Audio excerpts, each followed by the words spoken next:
మైదానంలో ఉన్నా లేకపోయినా ధోని ఎప్పుడూ ఏదో ఒక ప్రత్యేకతతో వార్తల్లో నిలుస్తూనే ఉంటాడు. ఇప్పుడు ఈ రేడియో ఇయర్విక్తో మరోసారి క్రీడాభిమానుల దృష్టిని తన వైపు తిప్పుకున్నాడు. క్రికెట్ను అతను ఎంతగా ఆరాధిస్తాడో చెప్పడానికి, మ్యాచ్ను ప్రతి క్షణం ఎంతలా ఆస్వాదిస్తాడో చెప్పడానికి ఈ చిన్న సంఘటనే ఒక గొప్ప ఉదాహరణ. ఇంగ్లాండ్తో జరిగిన తొలి వన్డేలో టీమిండియా అద్భుత విజయం సాధించిన వేళ మాజీ కెప్టెన్ ఎంఎస్ ధోని మ్యాచ్ను వీక్షిస్తూ సందడి చేశాడు. అయితే వీఐపీ స్టాండ్స్లో కూర్చున్న ధోని చెవిలో కనిపించిన ఒక చిన్న పరికరం అందరి దృష్టిని ఆకర్షించింది. అసలు ఆ పరికరం ఏంటి, దాని ప్రత్యేకతలేంటో ఇప్పుడు తెలుసుకుందాం. ఎడ్జ్బాస్టన్ వేదికగా ఇంగ్లాండ్తో జరిగిన తొలి వన్డేలో భారత జట్టు అద్భుతమైన ప్రదర్శనతో విజయం సాధించింది.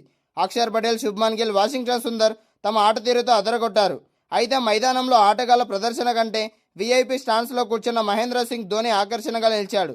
తన సతీమణి సాక్షి ధోనితో కలిసి మ్యాచ్ను ఆస్వాదించిన ధోని కెమెరాలకు పదే పదే చూపించడంతో అభిమానులు మురిసిపోయారు. మ్యాచ్ జరుగుతున్న సమయంలో ధోని కుడి చెవిలో పెట్టుకున్న ఒక చిన్న పరికరం ఇప్పుడు నెట్టింట హాట్ టాపిక్గా మారింది.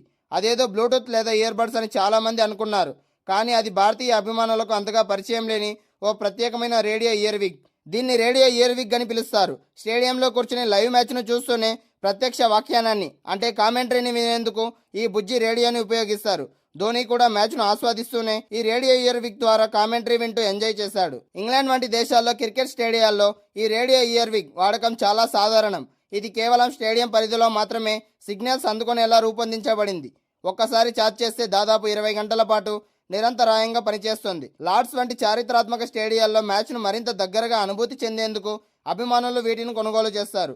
ఇంగ్లాండ్లో దీని ధర సుమారు 20 పౌండ్లు, అంటే మన కరెన్సీలో దాదాపు 2000 రూపాయలు. క్రికెట్లోనే కాకుండా హార్స్ రైడింగ్, అలాగే రబ్బీ, ఫార్ములా 1 వంటి క్రీడల్లో కూడా దీనిని ఎక్కువగా ఉపయోగిస్తారు. ధోని మాత్రమే కాదు, గతంలో ఇంగ్లాండ్ పర్యటనకు వెళ్ళినప్పుడు చాలామంది భారతీయ ఆటగాళ్లు ఈ రేడియోను ఉపయోగిస్తారు. జస్ప్రీత్ బుమ్రా, మొహమ్మద్ సిరాజ్ డ్రెస్సింగ్ రూమ్లో కూర్చొని దీని ద్వారానే కామెంటరీ వింటూ కనిపించారు. రవిచంద్రన్ అశ్విన్, కేఎల్ రాహుల్, కుల్దీప్ యాదవ్ వంటి స్టార్ ఆటగాళ్లు కూడా గతంలో ఈ వైరల్ రేడియోను వాడి మ్యాచ్ను ఆస్వాదించారు. మన దేశంలో స్టేడియాల్లో రేడియో ప్రసారాలకు అత్యంత ప్రాచుర్యం లేకపోవడం వల్ల ఈ పరికరం గురించి ఇక్కడ అభిమానులకు పెద్దగా తెలియదు. కానీ ఇంగ్లాండ్, ఆస్ట్రేలియా, న్యూజిలాండ్, దక్షిణాఫ్రికా వంటి దేశాల్లో ఇది చాలా ప్రాచుర్యం పొందినది. ఇంగ్లాండ్ పర్యటనలో ఉన్న టీమిండియా ఎట్టకేలకు పటిష్టమైన విజయంతో బోనీ కొట్టింది. బర్మింగ్హామ్లోని ఎడ్జ్బాస్టన్ వేదికగా జరిగిన ఉత్కంఠభరితమైన తొలి వన్డే మ్యాచ్లో భారత్ 6 వికెట్ల తేడాతో ఆతిథ్య ఇంగ్లాండ్ను చిత్తు చేసింది. ఈ అద్భుత విజయంతో 3 వన్డేల వన్డే సిరీస్లో టీమిండియా 1-0తో ఆధిక్యంలోకి దూసుకెళ్లింది. సీనియర్ ఆటగాళ్లు చేతులెత్తేసిన యువరక్తం మరియు ఆల్రౌండర్ల అద్భుత ప్రదర్శనతో భారత్ విజయం సాధించింది. టాస్ గెలిచి మొదట బ్యాటింగ్ చేసిన ఇంగ్లాండ్ జట్టు నిర్ణీత ఓవర్లలో 258 పరుగులకు ఆల్అవుట్ అయింది. ఒక దశలో ఓపెనర్లు ధాటిగా ఆడడంతో ఇంగ్లాండ్ వికెట్ నష్టపోకుండా 61 పరుగులతో పటిష్టంగా కనిపించింది. అయితే భారత బౌలర్లు పుంజుకోవడంతో కేవలం 107 పరుగులకే 6 వికెట్లు కోల్పోయి తీవ్ర కష్టాల్లో పడింది. Ben Duckett 43, Jacob Bethell 14, Harry Brook 1, captain Jos Buttler 5, Sam Curran 0 వరుసగా పెవిలియన్ చేరారు. ఈ దశలో సీనియర్ బ్యాట్స్మెన్ జో రూట్ అజేయంగా నిలిచి 76 పరుగులు చేశాడు. లియామ్ డాసన్ 68 జట్టును ఆదుకున్నారు. వీళ్ళిద్దరూ 7వ వికెట్కు 134 బంతుల్లో 121 పరుగుల కీలక భాగస్వామ్యాన్ని నెలకొల్పి జట్టుకు గౌరవప్రదమైన స్కోరును అందించారు. భారత బౌలర్లలో అక్షర్ పటేల్ 9.5 ఓవర్లలో 62 పరుగులు ఇచ్చి 4 వికెట్లతో ఇంగ్లాండ్ నడుము విడిచాడు. ప్రసిద్ధ్ కృష్ణ అలాగే గుర్నూర్ బ్రా చెరో 2 వికెట్లు తీయగా జస్ప్రీత్ బుమ్రా, శివం దూబేలకు ఒక్కో వికెట్ దక్కింది. 259 పరుగుల లక్ష్యంతో బరిలోకి దిగిన భారత్కు ఆరంభంలోనే భారీ షాక్లు తగిలాయి.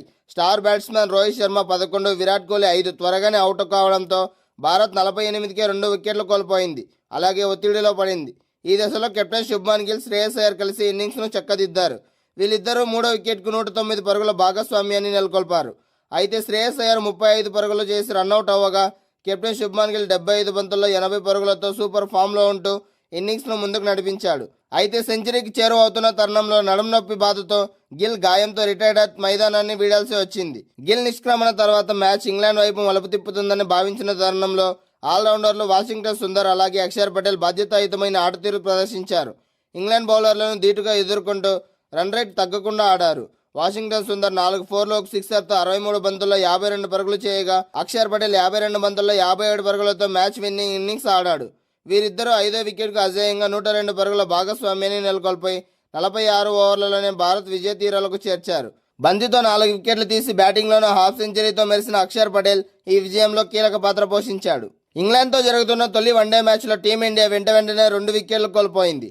అది కూడా మామూలు వికెట్లు కాదు. నిలబడితే మ్యాచ్ను ఒంటి చేత్తో గెలిపించగల సత్తా ఉన్న ప్లేయర్లు. ఇంతకీ ఎవరంటే ఇంకెవరు, విరాట్ కోహ్లీ, రోహిత్ శర్మ. చాలా కాలం తర్వాత టీమిండియా తరపున బరిలోకి దిగిన ఈ ఇద్దరు స్టార్ ఆటగాళ్లు తమ అభిమానులను దారుణంగా నిరాశపరిచారు.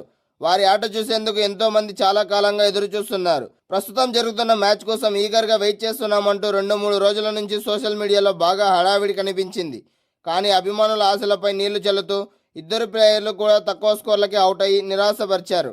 రోహిత్ శర్మ 21 బంతుల్లో ఒక 4తో 11, అలాగే విరాట్ కోహ్లీ 6 బంతుల్లో ఒక 4తో 5 పరుగులు చేసి పెవిలియన్ చేరారు. తొలుత సామ్ కరన్ బౌలింగ్లో హ్యారీ బ్రూక్ క్యాచ్ ఇచ్చి రోహిత్ శర్మ పెవిలియన్ చేరగా ఆ వెంటనే విరాట్ కోహ్లీ జోఫ్రా ఆర్చర్ బౌలింగ్లో ఎల్బిడబ్ల్యూగా అవుట్ అయ్యాడు. మరో ఎండ్లో కెప్టెన్ శుభ్మన్ గిల్ బాగా ఆడుతున్న ఈ సీనియర్ ప్రోస్ ఎందుకు ఎక్కువసేపు క్రీజులో నిలవలేకపోయారు.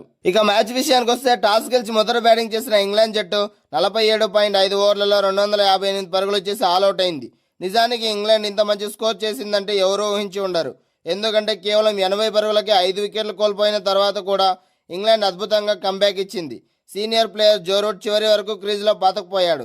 76 బంతుల్లో 76 పరుగులు చేసి నాట్అవుట్గా నిలిచి చివరిలో లియామ్ డాసన్ కూడా అద్భుతంగా పోరాడాడు. 83 బంతుల్లో 68 పరుగులు చేసి ఇంగ్లాండ్కు మంచి స్కోర్ అందించారు. అలాగే బెన్ డకెట్ 43 పరుగులతో రాణించాడు. మిగతా బ్యాటర్లంతా విఫలమయ్యారు. టీమిండియా బౌలర్లలో అక్షర్ పటేల్ 4 వికెట్లు తీశారు. బ్రార్ 2 వికెట్లు, ప్రసిద్ధ్ కృష్ణ 2 వికెట్లు, జస్ప్రీత్ బుమ్రా అలాగే శివం దుబే చెరో వికెట్ తీసుకున్నారు.